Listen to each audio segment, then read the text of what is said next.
సమ్మక్క సారక్కలు దేవతలుగా ఎలా మారారు? ఆ కథ తెలిస్తే కన్నీరు పెట్టాల్సిందే. మేడారంలో జరిగే సమ్మక్క సారక్క జాతర గురించి ప్రత్యేకించి చెప్పాల్సిన అవసరం లేదు.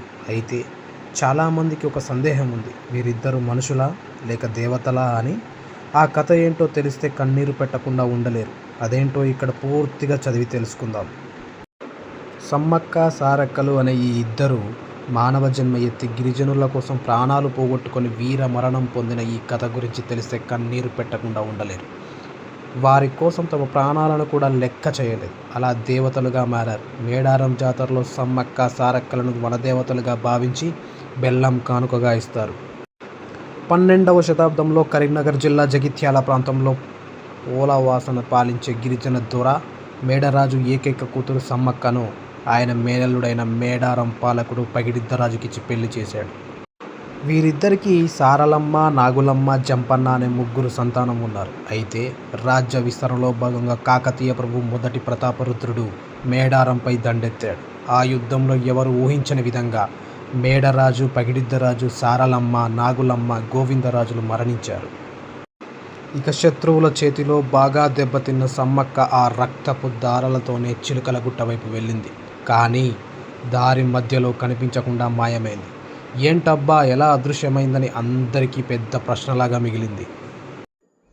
సమ్మక్కను వెతుక్కుంటూ వెళ్ళిన ప్రజలకు ఎంత వెతికినా ఆమె ఎక్కడా కనిపించలేదు.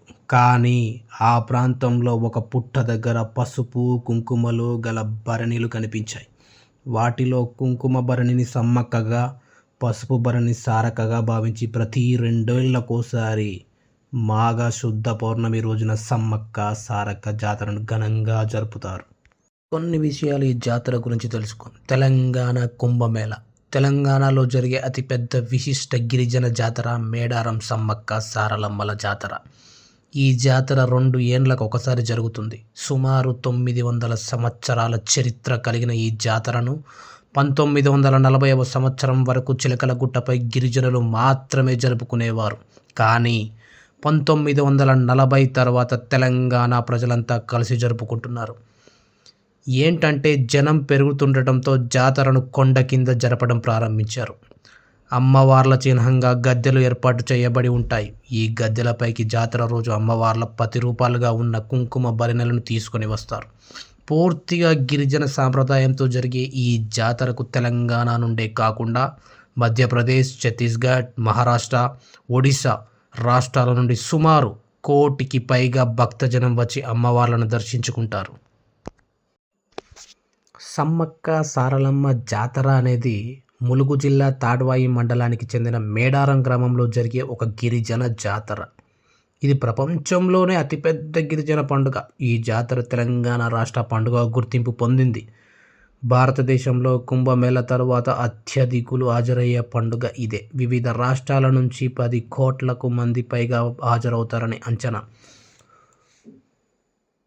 ములుగు జిల్లా కేంద్రం నుండి 44 కిలోమీటర్ల దూరంలో తాడ్వాయి మండలంలో ఉన్న మారుమూల అటవీ ప్రాంతమైన మేడారంలో దట్టమైన అడవులు, కొండ కోనల మధ్య ఈ చారిత్రాత్మకమైన జాతర జరుగుతుంది. సమస్త గిరిజనుల సమరాధ్య దేవతలు, కష్టాలు కడతెర్చే కలియుగ దైవాలుగా, ఆపదలో ఉన్న వారిని ఆదుకునే ఆపద్బాంధవులుగా కేవలం తెలంగాణలోనే గాక అఖిల భారతదేశంలోనే వన దేవతలుగా పూజలు అందుకుంటున్నారు సమ్మక్క సారక్క. దేశంలో అతిపెద్ద గిరిజన జాతరగా ఘనతకెక్కిన మేడారం జాతర గిరిజన సాంప్రదాయ రీతుల్లో జరుగుతుంది. తెలంగాణ రాష్ట్రం నుండే కాకుండా పొరుగు రాష్ట్రాలైన ఆంధ్రప్రదేశ్, మహారాష్ట్ర, మధ్యప్రదేశ్, ఒడిశా, ఛత్తీస్గఢ్, జార్ఖండ్ రాష్ట్రాల నుండి కూడా లక్షల మంది భక్తులు తండోపతండాలుగా తరలివచ్చి మొక్కులు చెల్లించుకుంటారు.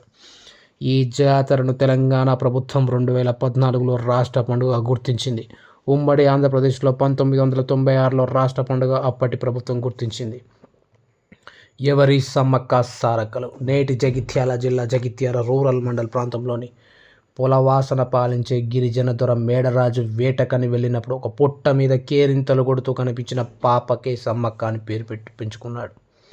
సమ్మక్క వారికి పుట్ట మీద కనిపించే సమయంలో చుట్టూ పులులు, సింహాలు ఆమెకు రక్షణగా నిలబడడం చూసి ఆమెని దైవాంశ సంభూతిరాలిగా భావించారు.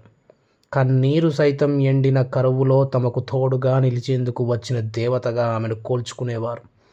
సమ్మక్క అస్తవాసి వారి నమ్మకాన్ని తరచు రుజువు చేసేది. ఆమె చెత్తో ఆకుపసురు ఇస్తే ఎలాంటి రోగమైన ఇట్టే నయమైపోయేదట.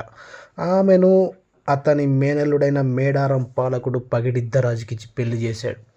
ఈ దంపతులకు సారలమ్మ, నాగలమ్మ, జంపన్న అనే 3 సంతానం కలిగారు. రాజ్య విస్తరణ కాంక్షతో కాకతీయ ప్రభు మొదటి ప్రతాపరుద్రుడు పోలవాసపై దండెత్తాడు. ఆయన దాడికి తట్టుకోలేక మేడారం పారిపోయి అజ్ఞాతవాసం గడుపుతుంటాడు. మేడారాన్ని పాలించే కోయరాజు పగిడిద్దరాజు కాకతీయుల సామంతునిగా ఉంటూ కరువు కాటకాల పరిస్థితుల కారణంగా కప్పం కట్టలేకపోతాడు. కప్పం కట్టకపోవడం, మేడరాజుకు ఆశ్రయం కల్పించడం, కోయ గిరిజనుల సార్వభౌమానికి వ్యతిరేకంగా విప్లవ భావాలు నోరిపోసి రాజ్యాధికారాన్ని ధిక్కరిస్తున్నాడనే కారణంతో పగిడిద్దరాజుపై ఆగ్రహం చెందిన ప్రతాపరుద్రుడు అతడిని అణిచివేయడానికి తన ప్రధానమంత్రి యుగదంత్రుడితో సహా మాఘ శుద్ధ పౌర్ణమి రోజున మేడారంపై దండెత్తుతాడు.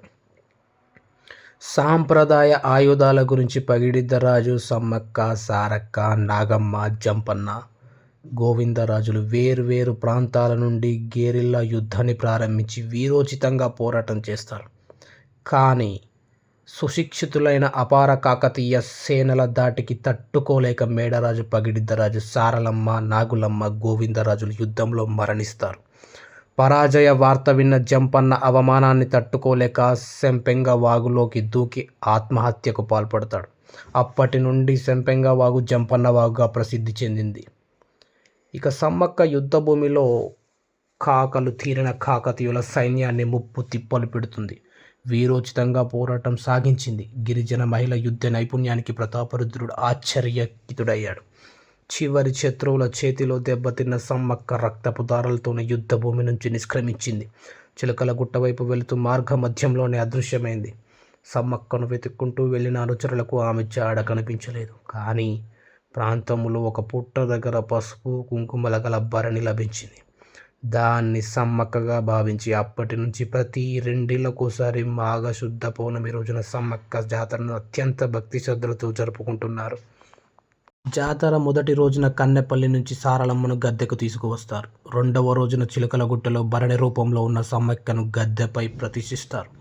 దేవతలు గద్దెలపై ప్రతిష్ఠించే సమయంలో భక్తులు పూనకంతో ఊగిపోతారు. 3వ రోజున అమ్మవార్లు 2 గద్దెలపై కొలువు తీరుతారు. 4వ రోజు సాయంత్రము ఆవాహన పలికి దేవతలు 2ని తిరిగి యుద్ధస్థానానికి తరలిస్తారు.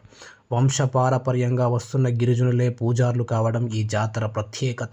తమ కోర్కెలు తీర్చమని భక్తులు అమ్మవార్లకు బంగారం, బెల్లం నైవేద్యంగా సమర్చుకుంటారు. గిరిజన వాళ్లే కాక అనేక మతాలకు చెందిన ప్రజలు ఈ ఉత్సవంలో పాల్గొంటారు. సుమారు 1 కోటికి పైగా జనం పాల్గొనే మహా గొప్ప జాతర ఈ జాతర. ఆసియాలోనే అతి పెద్ద జాతర.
ప్రశాంతంగా అమ్మవారి ఉన్నటువంటి కానుకలు మొక్కబడులు సమర్పించుకుంటూ అమ్మ మీ సేవలో ఉన్నామమ్మా, మమ్మల్ని కరుణించమ్మా, కాపాడమ్మా, రక్షించమ్మా అంటూ అందరూ కూడా కానుకల హుండీలలో మరియు కానుకలు సమర్పించుకుంటూ అమ్మవారి సేవలను కరుణించాలని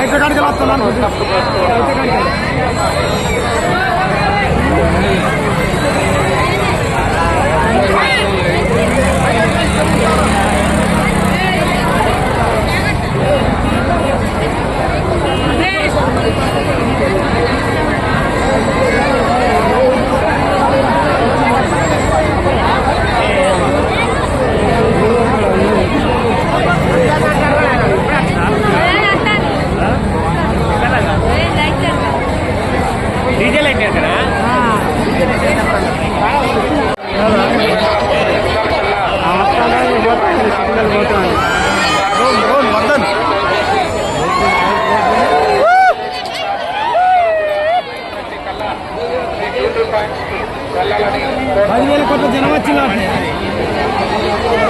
10,000 కోట్లు వచ్చినారు.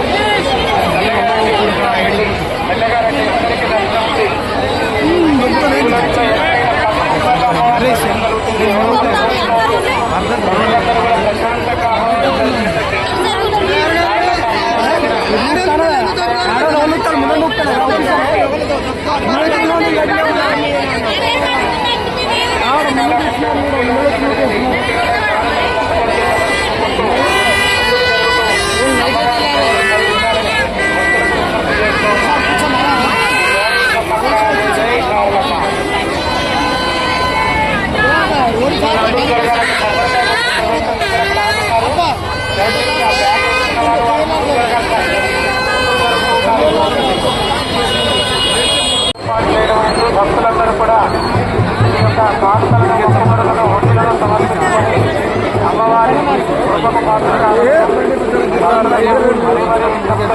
ఎవరు కూడా ఎవరు కొబ్బరికాయ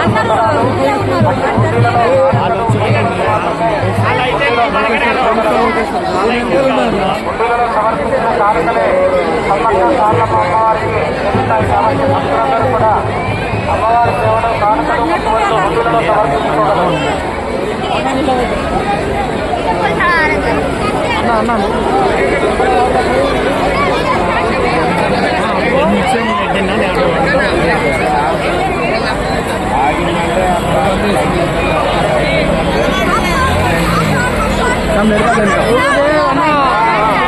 ముందట లేడీస్ ఉన్నారు అటు